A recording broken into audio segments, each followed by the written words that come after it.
पिछले 15 साल का सूखा हक वंचित बहुजन समाज के खाते में आया है।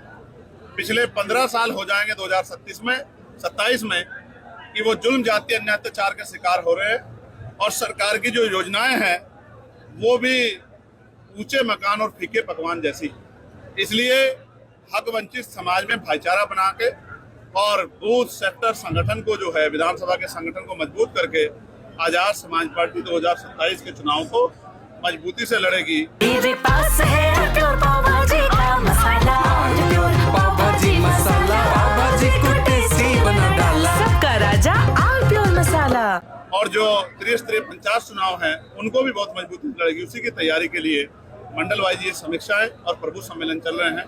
इसके बाद भी पदाधिकारियों का अलग से कार्यक्रम है जिसमें उनको गाइडलाइन दी जाए किस तरह से उनको अगले 2 महीने काम करना है। फिर समीक्षा करके जो भाईचारा कमेटियां 12 जातियों का भाईचारा संगठन हमने बनाया है उसको किस तरह दुरुस्त करना है और वोट तैयार करनी है और वोट के जरिए इस हक वंचित समाज को शासक बनाना है, इसकी तैयारी हम लोग कर रहे हैं। सर, बसपा में कौन सी कमी रह गई थी कि आप उसको पूरा करना चाहते हैं? पिछले 15 साल का जो सूखा हुआ है उन्हीं की वजह से है। अगर वो सूखा ना होता तो शायद हम लोगों को जरूरत ना पड़ती। आप ये समझिए हमारे लोगों ने जितना भी प्रयास कर सकते थे किया, लेकिन वो सूखा खत्म नहीं हो रहा है। वो सूखा उत्तर प्रदेश में तो इस बार लोकसभा में भी दिख गया कि जनता किस तरफ है। जनता आजाद समाज पार्टी के रूप में इस पेड़ को वृक्ष बनाना चाहती है और इसकी छांव में अपने अधिकारों की रक्षा करना चाहती है। वो ये जानते हैं, लोग भी ये समझ रहे हैं कि 4.5 साल जब उन पर अन्याय होता है, जुल्म जाती होती है, सरकार की गलत नीतियों के खिलाफ अगर कोई लड़ता है तो आजाद समाज पार्टी लड़ती है। तो आजाद समाज पार्टी को ताकत देके उनको अपना और आने वाले अपनी नस्लों का भविष्य सुधारना है और मान सम्मान का जीवन प्राप्त करना है। आप अखबार उठा के देखो, रोज खबर आती है कि बहन बेटियों पे बलात्कार हो रहे हैं, रोज खबर आती है कि गरीबों की जमीन छीनी जा रही है, रोज खबर आती है कि लोगों को मार के लटकाया जा रहा है और वो परिवार ही सड़कों पे आंदोलन करते घूम रहे, कोई सुनने वाला नहीं। ये तब हो रहा है उस सरकार के संरक्षण में हो रहा है जो सरकार ये वादा करती है कि हमारी कानून व्यवस्था बहुत अच्छी है। कानून व्यवस्था बहुत बुरी है और जनता इस जंगल राज से मुक्ति चाहती है, वो मुक्ति का विकल्प चाहती है और आजाद समाज पार्टी एक ऐसा दल है जो सभी को साथ लेकर चल रहा है। इसलिए मेरा विश्वास है कार्यकर्ताओं की मेहनत संघर्ष से आजाद समाज पार्टी ताकतवर होकर उत्तर प्रदेश की सत्ता में आएगी और 403 विधानसभाओं पे हमारा ये जो संघर्ष है वो तेजी से आगे बढ़ेगा। अगले 1.5 साल में हम अपने बूथ सेक्टर विधानसभा कमेटी को मजबूत करके विधानसभा की तैयारी को मजबूती से आगे बढ़ाएंगे। गठबंधन का कोई संबंध है कि नहीं? जनता से गठबंधन बहुत मजबूत है। जनता को वोट देनी है। पार्टियों का गठबंधन तो टूटता रहता है, पार्टियों के चक्कर में नहीं पड़ना है, जनता के हितों की रक्षा करनी है। क्या बसपा कभी सर,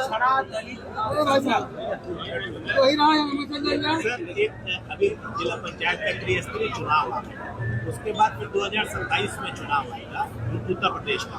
इस चुनाव को आजाद समाज पार्टी कैसे लड़ने जा रही है? देखिए, आजाद समाज पार्टी लोगों के बीच में पहुंच रही है। एक तरफ वो दल हैं जो पैसों के आधार पर आगे बढ़ रहे हैं, दूसरी तरफ मेहनत करने वाले दल हैं जो जनता के मुद्दों को लेकर आगे बढ़ रहे हैं। आज शिक्षा के नाम पे बाजारीकरण उत्तर प्रदेश में हो रहा है, नहीं हो रहा है। प्राइवेट स्कूल किस तरह से लोगों की खाल खींच रहे हैं।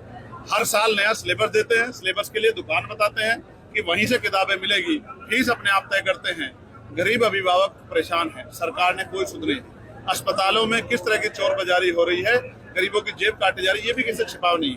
थानों से लेकर सरकारी दफ्तरों में रोज अधिकारी कर्मचारी पकड़े जा रहे हैं रिश्वत लेते हुए। जनता सड़कों पे आने को मजबूर है, सुसाइड कर रही है। किसान परेशान है, समय पे डीपी नहीं मिलता, समय पे जो है यूरिया नहीं मिलता और उसके दाम भी सरकार तय कर रही है और उसका जो संख्या है उसमें भी कटौती कर रही है। चारों तरफ से बुरा हाल है। महंगाई एक मुद्दा है, भ्रष्टाचार एक मुद्दा है, क्या गठबंधन भी एक मुद्दा रहेगा चुनाव में? जनता से गठबंधन हो जाए तो जनता बड़ी समझदार है। अखिलेश यादव के साथ आपकी फोटो वीडियो बहुत वायरल हो रही है, क्या लगता है, कुछ संभावनाएं बन रही है? मैं ये समझता हूँ कि आपका भी ध्यान जनता के मुद्दों पर कम है। मुझे अच्छा लगता अगर आप सरकार की नाकामी से जुड़े सवाल पूछते, मैं उन पर आपको बताता कि सरकार क्या करना चाहिए था। आप ये मुझे बताओ। अंतर्राष्ट्रीय स्तर पे बात करते हैं, क्या पहलगांव हमले के बाद, ऑपरेशन सिंदूर के बाद जब सीज फायर हो गई तो क्या लगातार हमारे सेना के जवानों की जान नहीं जा रही है, कि शहादत नहीं हो रही?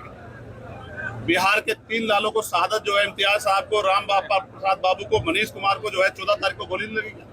तो ये कैसा सीज फायर? हम इतने कमजोर हो गए क्या? इतने मुट्ठी भर के देश से जो है डर बैठे?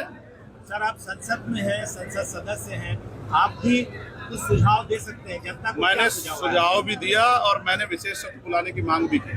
हमने सरकार को कहा कि आज पूरा देश खड़ा है, रोज रोज सैनिकों के और बॉर्डर पर रहने वाले हमारे लोगों के जान से खिलवाड़ नहीं होना चाहिए। सरकार को आतंकवाद के खिलाफ सख्त कदम उठाना चाहिए।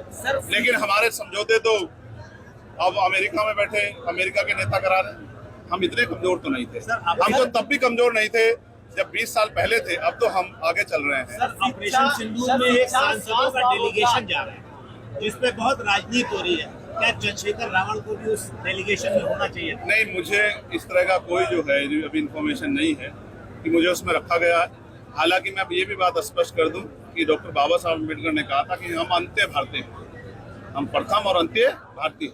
तो भारत की अस्मिता, भारत का सम्मान हमारे लिए सर्वप्रथम है, उसके बाद सब कुछ है। इसलिए सरकार से तमाम विरोध के बाद, उनके विचारों का विरोध, उनकी पॉलिसियों के विरोध के बाद भी हमने सरकार को विश्वास दिलाया कि आज देश के गौरव का समय, देश की अस्मिता पे हमला हुआ है, तो हम सब लोग हम देश के साथ खड़े, देश की सेना के साथ खड़े।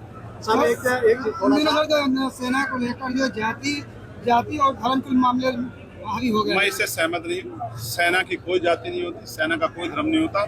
इस तरह से हम सेना का अपमान हमें जाने में नहीं करना चाहिए। सेना के जवान हैं और उन पे हमें गर्व है क्योंकि वो वहाँ लड़ रहे हैं। इसी वजह से हम यहाँ से उनसे बैठ के मीडिया से बात कर रहे हैं। शिक्षा, स्वास्थ्य, रोजगार पर न तो पक्ष बात करना चाहता है न विपक्ष बात करना चाहता है। इसलिए हम तो लगातार पार्लियामेंट में बात कर रहे हैं। हमने एजुकेशन पॉलिसी बताई कैसे होनी चाहिए और हमने हेल्थ पॉलिसी बताई जिससे गरीबों की जेब नहीं कटेगी और सबको अच्छा इलाज और अच्छी एजुकेशन व्यवस्था होगी। हमने तो पार्लियामेंट में बात रखी सर, लेकिन सरकार उस पॉलिसी को लागू नहीं करेगी जिससे जनता को फायदा हो। सरकार उस पॉलिसी को लागू करेगी जिससे पूंजीपतियों को फायदा हो। संसद जो डेलीगेशन जा रहा है उसमें शशि थरूर के नाम के जो सबसे आगे आ गया है, उसको लेकर कांग्रेस लगातार विरोध कर रही है।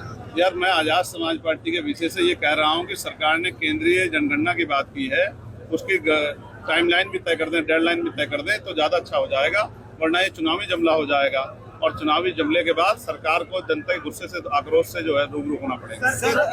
बीजेपी सरकार जिला त्रिस्तरीय पंचायत चुनाव और जो विधानसभा चुनाव होगा, आजाद समाज पार्टी क्या सारी सीटों पे अपने चुनाव लड़ाएगी या?